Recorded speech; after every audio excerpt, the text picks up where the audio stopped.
Hello everyone, this is Sonali Patil and Sanchita mehndi artist. आज आम्हाला ब्राईडची order होती, तर मी ब्राईडच्या लोकेशनवरती चालली आहे. लोकेशन होता खारकोपर गव्हाण. मी नेरूलवरून बामणडोंगरीला जात होती, तर बामणडोंगरीची पालखी मला रस्त्यावरच दिसली. ते बघा जाते. एकवीरा माते की जय. आणि बामणडोंगरीवरून माझी पार्टनर संचिताला पण पिकअप केला. त्याच्यानंतर आम्ही रिक्षामध्येच नाश्ता वगैरे केला आणि त्यांच्या लोकेशनवरती पोचलो. ब्राईडच्या लोकेशनवरती आलो, त्यांच्या घरी जाऊन बसलो, थंडा आणि चिप्स वगैरे घेतला. त्यानंतर आमचं डिस्कशन चाललेलं की कोणती मेहंदी डिझाईन काढायची आहे. मग डिझाईन सिलेक्ट झाल्यानंतर आम्ही मेहंदी काढायला स्टार्ट केला. स्टार्टअपला डिझाईन पिकॉक होता. किती क्यूट कपल वाटतं, मस्त दोघं पण समोरासमोर बसले.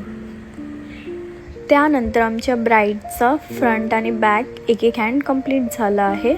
त्यानंतर इथे मी लेगची डिझाईन स्टार्ट केली आणि इथे संचिता कंप्लीट पण करत आहे. मग असंच थोडंसं बोर होत होतं, तर मी बाहेर आली.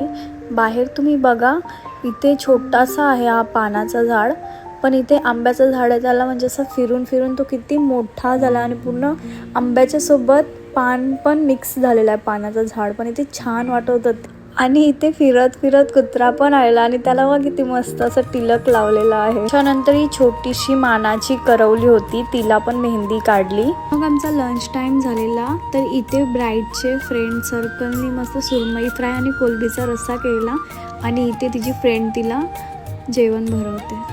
आणि आत्ता कसं आहे, विंटर चालू आहे, त्याच्यामुळे आपली स्किन लवकर ड्राय होते आणि स्किन ड्राय झाल्यानंतर आपली मेहंदी पण हाताने लवकर सुटते. म्हणून कलर छान यायला मी माझ्या ब्राईडला इथे लवंगचा वाफ देते.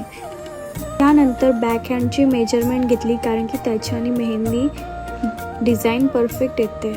इथे तिच्या फ्रेंडचं आणि माझं डिस्कशन चाललेलं की नाव कुठे हाईड करायचं आहे, पण माझं इथे तर स्पेस नव्हतं. मग मी काय केलं, संचिताला सांगितलं तुझ्या साईडला नाव हाईड कर. मग ते त्यानंतर मस्त गरम गरम चहा घेतला आणि आमची एक थर्ड साईडर होती, तिची पण मेहंदी आम्ही स्टार्ट केली. तिचा फायनल लुक तुम्ही बघू शकता, फ्रंट आणि बॅक. आणि तुम्ही यांना ओळखू शकता, हे आपले रील स्टार आहेत, पियुषा कोळी.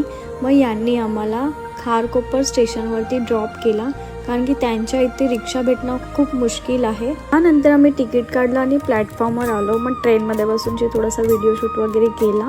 त्यानंतर संचिताचं स्टेशन आला बामणडोंगरी, मग ती तिथे उतरून चलो बाय. मिनी ब्लॉग आवडला असेल तर लाईक आणि फॉलो नक्की करा. थँक्यू.